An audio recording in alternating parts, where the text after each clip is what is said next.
Hi everybody, it's Jody from Two Awesome Dads Adventures. Behind the camera during this episode is Jeff. He's an awesome dad too. So on this episode, what we're going to do on the 2014 Triumph Tiger Explorer is we've already, well, I have to make a confession. I'm going to be adding this aluminum bash plate.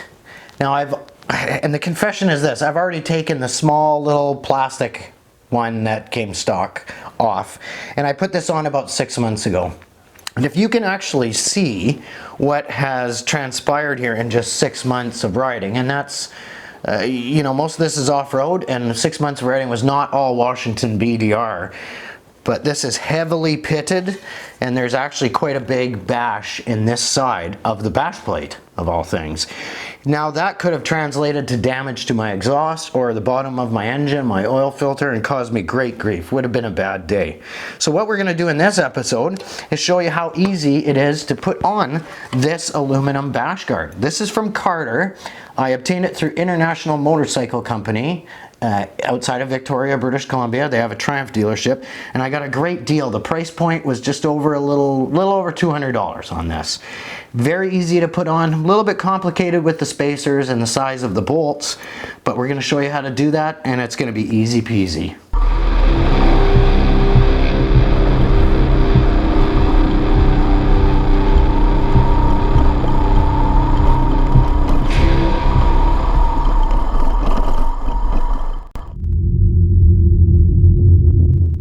Now, to put this Carter bash plate on the Triumph Tiger, I wanted to point out that you actually in the kit get these rubber grommets that have a metal insert.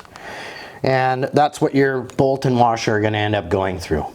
So I'm going to place this where it gets positioned up to those 2 points. A little bit finicky. It's actually not too bad. And I'm going to take this black, the only black bolt and washer, and it goes in the right rear. Now all of these, all 4 of them actually bolt into the engine. There's no clamping to anything else. They're just 4 screws.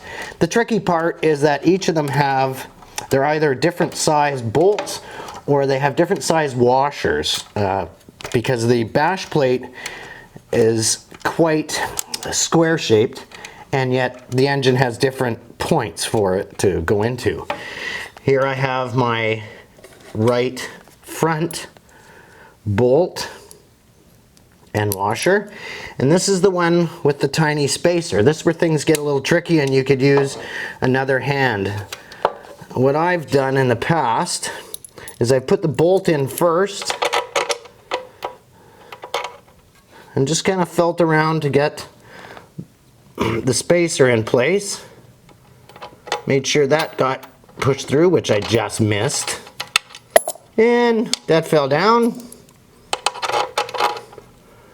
Just going to place this on the back of the bolt. Of course it's a little bit finicky, but we line it up. Ah, there we go. And this is all number 5 hex head. And you can actually use the short one on this side, and on the left side we're going to show you how you're going to need an extended hex 5 in order to fit the left front one on, just because of the crash bars that are in the way. So we'll just hand tighten those up very quickly. Now for the left side. Here we go, a left front in my dish. How I remember this is the left front has the largest spacer. And as I do things, I'm going to put this into place, put the bolt part way through, put my spacer on the back, and with my finger just feel the edge of it, pull it towards me to get it into place, because the other side is finger tight. And it's just a matter of, there we go, finding the right place. Oh, you can feel it grab, get into place. Now the back one, left rear.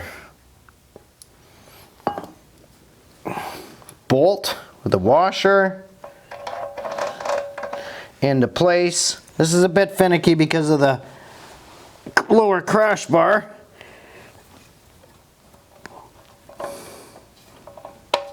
Keeping everything loose.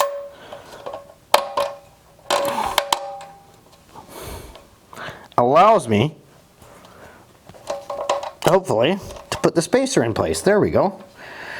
And again, a little bit of wiggling, as we all know. Now she's going into place. The front left requires an extended number 5 hex head because the crash bar is in the way.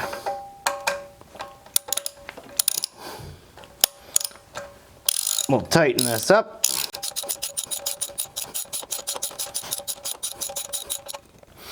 We could continue with this, but we could use the short one as well. We don't have to.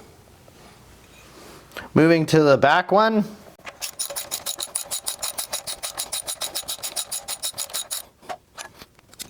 Now, there are no torque settings for this in Newton meters or in foot-pounds. However, I would suggest going back and forth in a crisscross motion and setting it to really snug. They are set on rubber grommets, so there are some flexibilities there. Again, after 160 kilometers or 100 miles, I would recommend in your garage, your carport, your neighbor's front yard, who cares? Just tighten them up again, feel good about it. Hey, I hope this episode helped. This is a very simple application in a way, but sometimes every little bit helps. We've got 4 different bolts, we've got 4 different washers and spacers or no spacers.